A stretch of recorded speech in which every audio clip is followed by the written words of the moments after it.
we got number 10 first.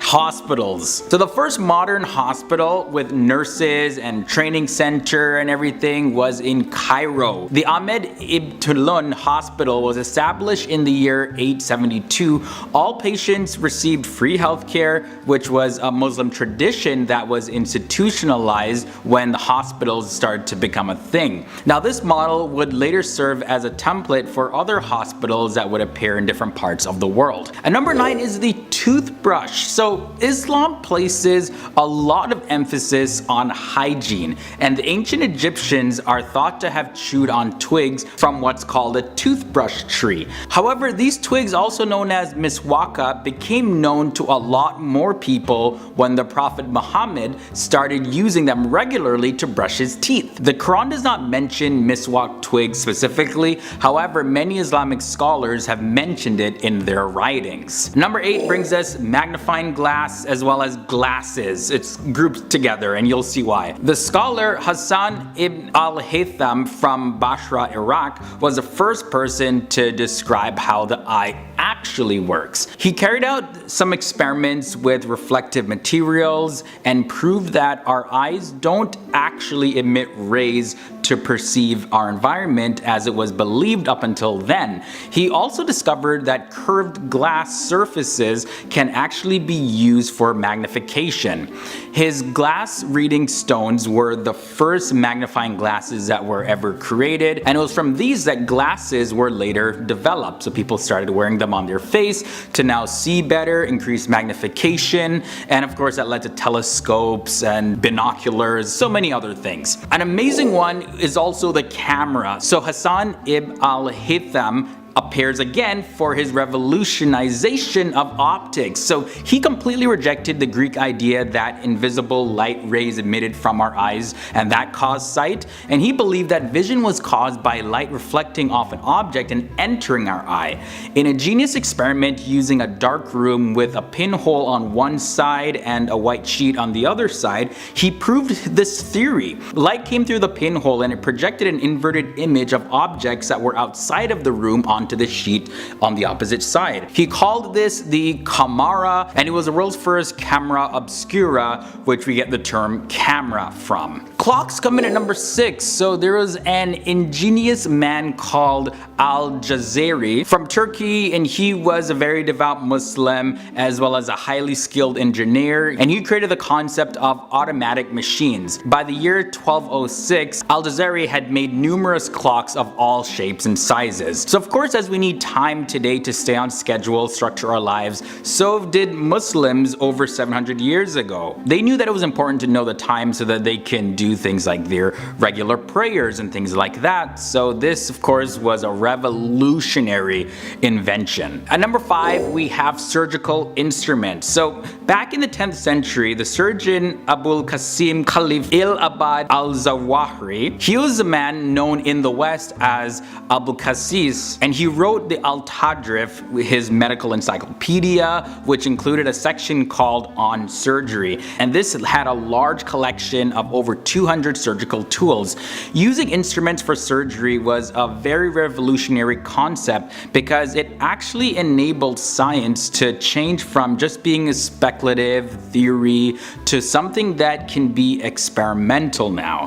His work was the first in history of the medicine to illustrate the use of surgical instruments, and their design have only changed a little bit in 1,000 years. So it were these illustrations that would lay the foundations for surgery in Europe and in other parts of the world. The 4th spot brings us flying machines. So Abbas ibn Firnas, he was the first person to make a real attempt to construct a flying machine and actually fly. In the 9th century, he designed a winged device that looked like a bird costume, and in a trial run that he did in Spain, Firnas flew upward for a few moments before falling right down and breaking his back.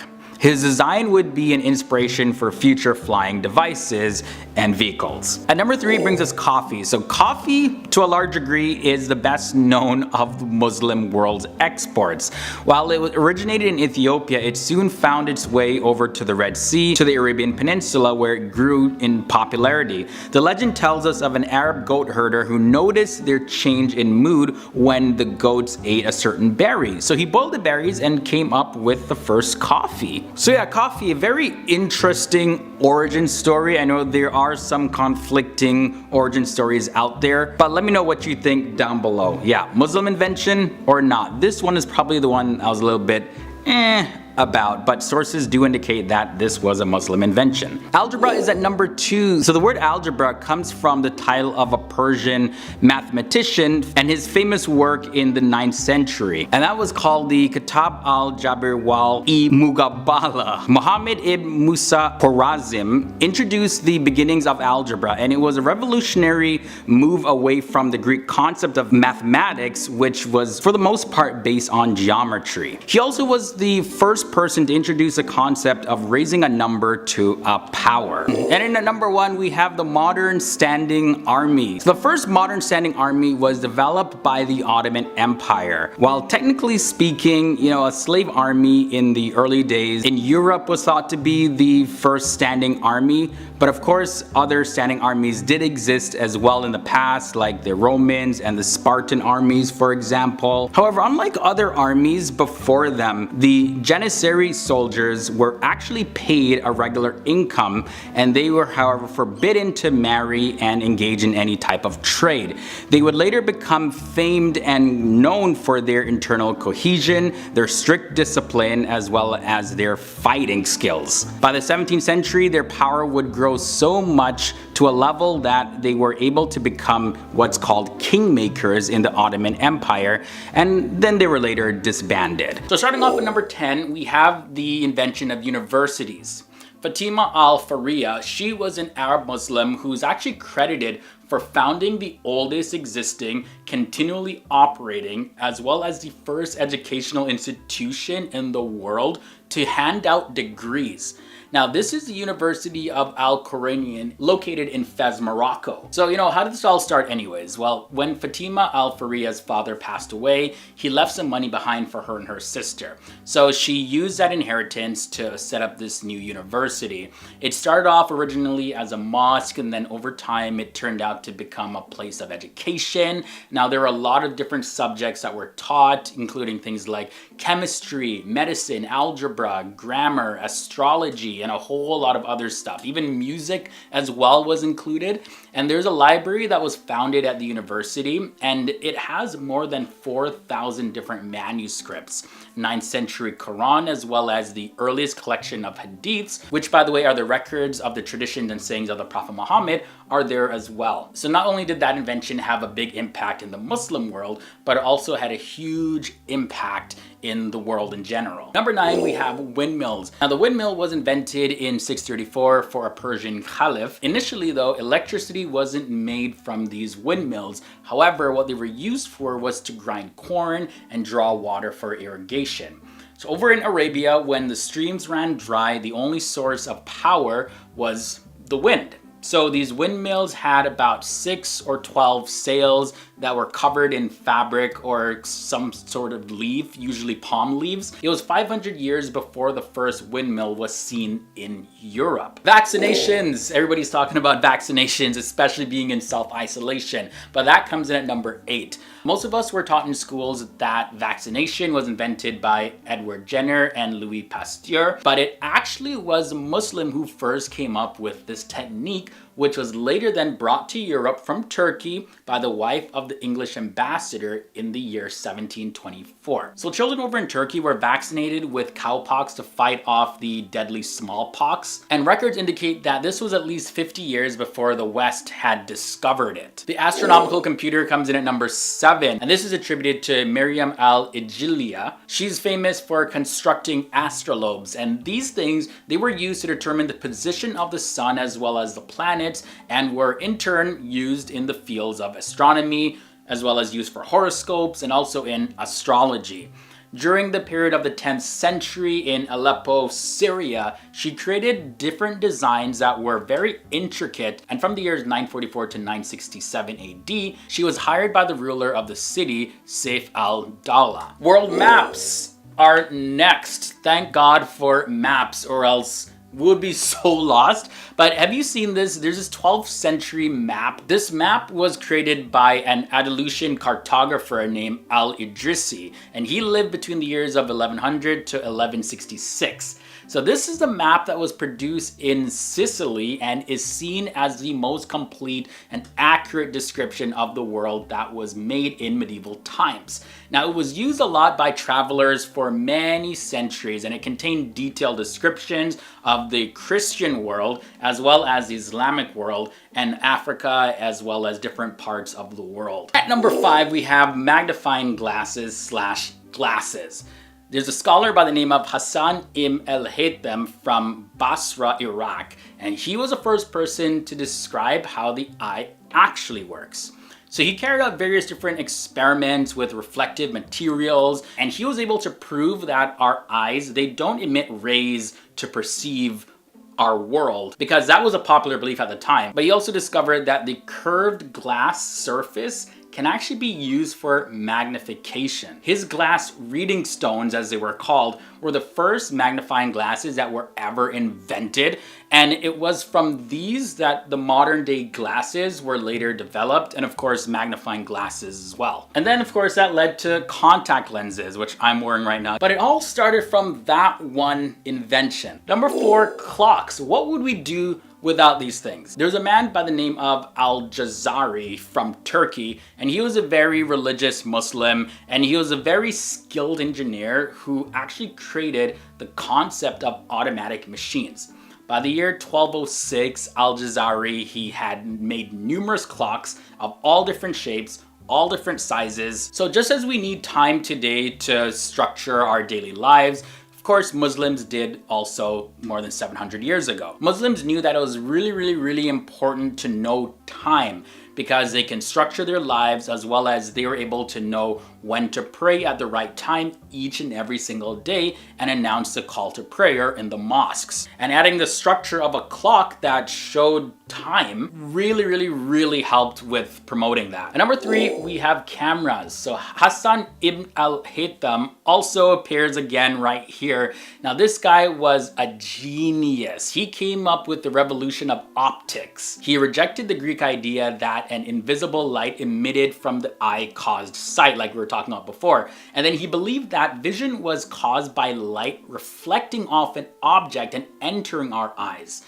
So of course he conducted an experiment, and he used a dark room with a tiny pinhole on one side and a white sheet on the other side, and he proved his theory. So light came through the pinhole and it projected an inverted image of the objects that were outside of the room on the sheet on the opposite side of the room. So he called this the camera, and the world's first camera obscura was created, and now we get the modern day camera from that. Number 2, we have flying machines. Abbas ibn Firnas was the first person to make a real attempt at constructing a flying machine and actually made it fly. So back in the 9th century, he designed this device with wings on it, and it kind of looked like a bird costume.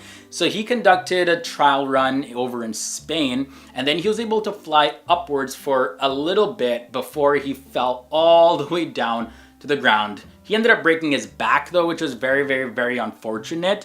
But in any case, his designs would be an inspiration for all future flying vehicles that came after that. And now, you know, it's just a regular part of our life now. We just hop on an airplane and we go. And then finally at number 1, hospitals. Oh my God, these things are so important. But the first modern hospital with nurses and a training center was over in Cairo in Egypt. The hospital is known as the Ahmed ibn Tulun Hospital, and it was established in the year 872. All patients there received free health care, which was a Muslim tradition that was institutionalized with the advent of the hospital. So this model would later serve as the template for all future hospitals all around the world. Too bad though, not everybody does have access to free healthcare. Hopefully that becomes a reality, especially during times of outbreaks and pandemics when people really need it. We have universities. Fatima Al-Furaya was an Arab Muslim who is credited for founding the oldest existing, continually operating, and first educational institution in the world to award degrees. This is the University of Al-Qurarin in Fez, Morocco. When Fatima's father passed away, he left some money behind for her and her sister, and she used her inheritance to build the university. It started off as a mosque and it later grew into a place for education. Now there were a lot of different subjects such as astrology, chemistry, grammar, algebra, medicine, and music. All of that was taught at this university. The library that was founded at the university contains more than 4,000 manuscripts, as well as 9th century Quran and the earliest collection of hadith, which are the record and traditions or sayings of the Prophet Muhammad. At number 9, we have the crankshafts. Many of the basics of modern automatics were first put to use in the Muslim world, including the revolutionary crank connecting rod system. So by converting rotary motion, which is motion revolving around a center or an axis, to linear motion, the crank enables the lift of heavy objects more easily. The technology was discovered by Al-Jazari in the 12th century, and it continued to spread globally, and that's why we have things like bicycles as well as the internal combustion engine. Pointed arches come in at number 8. So these pointed arches, they're really characteristic of Europe's Gothic cathedrals, but it was actually an invention that was borrowed from Islamic architecture.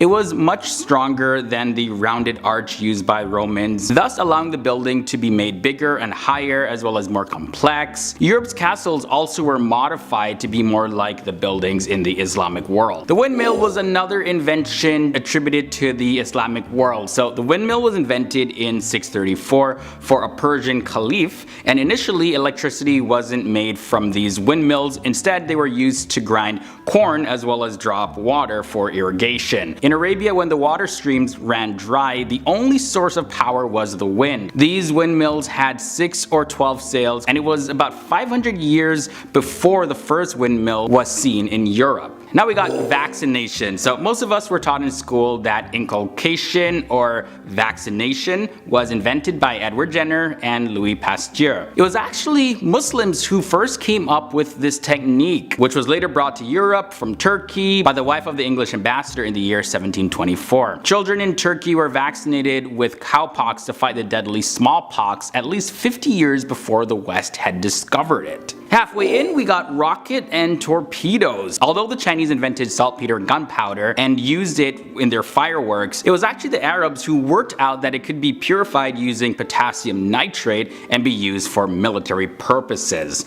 By the 15th century, they had invented both a rocket, which they called a self-moving and combusting egg, and also they invented a torpedo, which was a self-propelled pear-shaped bomb with a spear at the front of it, which allowed it to impale enemy ships and then explode. Now this one was really surprising. Paychecks. So the modern paychecks comes from the Arabs because trading was a popular profession of the 9th century. So a written vow to pay for goods when they were delivered was developed by a Muslim businessman. So anyone could cash a check in China that was from a bank in Baghdad, let's say. Now this was done in order to avoid money having to be transported across lands that was dangerous because you risk them getting stolen in transit. Shampoo comes in at number 3. So washing and bathing are required for Muslims to pray, which is perhaps why they really perfected the recipe for soap that is still used today. Hazrat Salih, he's known to have invented soap as we know it today. The ancient Egyptians had soap of a sort, as well as the Romans did, but it was the Arab Muslims who combined vegetable oils and sodium hydroxide as well as scented ingredients.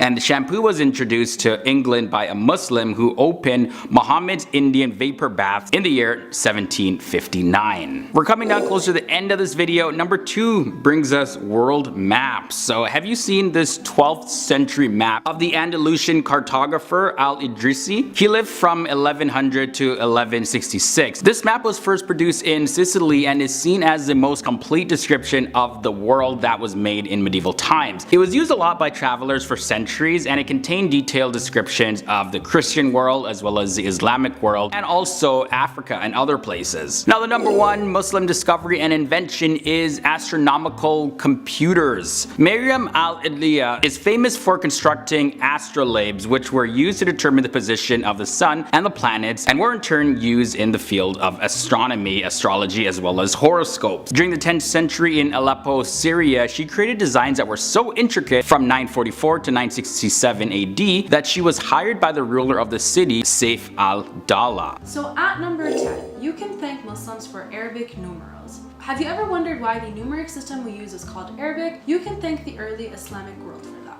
Arabic numerals first appeared in print in the early 9th century AD and became widespread by the 10th century, but they may have had their own origins from Hindu-Arabic numerals dating to around 6th century AD. These were passed to Baghdad by Persian and Arabic mathematicians. The current form we are familiar with in the West was later developed in North Africa, and it was later adopted in Europe around the 11th to 12th century AD. At number 9 is coffee brewing, which is another Muslim thing. Whilst there are some earlier accounts of coffee use, the first credible one is from the 15th century in Yemen. It was here that the first evidence of coffee seeds being roasted and brewed is first seen. After this period, coffee use had reached the rest of the Middle East and was widely consumed around Persia, Turkey, and northern Africa. Coffee brewing was later introduced to Europe, namely Italy, in around the 17th century. A vibrant coffee trade soon sprung up between the mercantile city of Venice and suppliers in North Africa. Today, it is one of the most popular beverages in the world.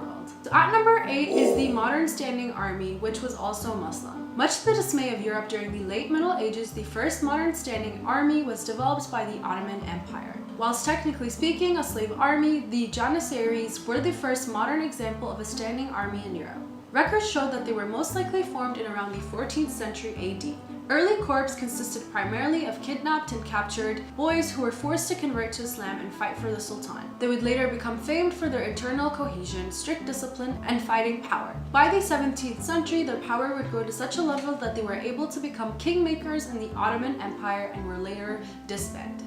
The counterweight trebuchet was probably also Muslim. The earliest record description of a counterweight trebuchet comes from the 12th century Islamic world. Commentaries were made during the conquest of Saladin by one Mardi ibn Ali al-Tarsusi. What is unclear is whether it was developed independently by them or adopted from early Chinese models. Whatever the case, the depiction seems very similar to the classic trebuchet familiar to medieval battlefields. At number 6 is the Damascus steel, which was a Muslim invention. Damascus steel was forged steel created from ingots of wood steel. It was used extensively for swords and were characterized by their distinctive patterns. The name is derived from Damascus in Syria, where they first appeared. Whether they were superior to other steel blades is the realm of legend, but their beauty was probably their unique selling point. So at number 5 is the oud. The oud is a short-necked, luti-like, pear-shaped stringed instrument that first appeared in the Islamic world. It is widely considered the forerunner to the European lute.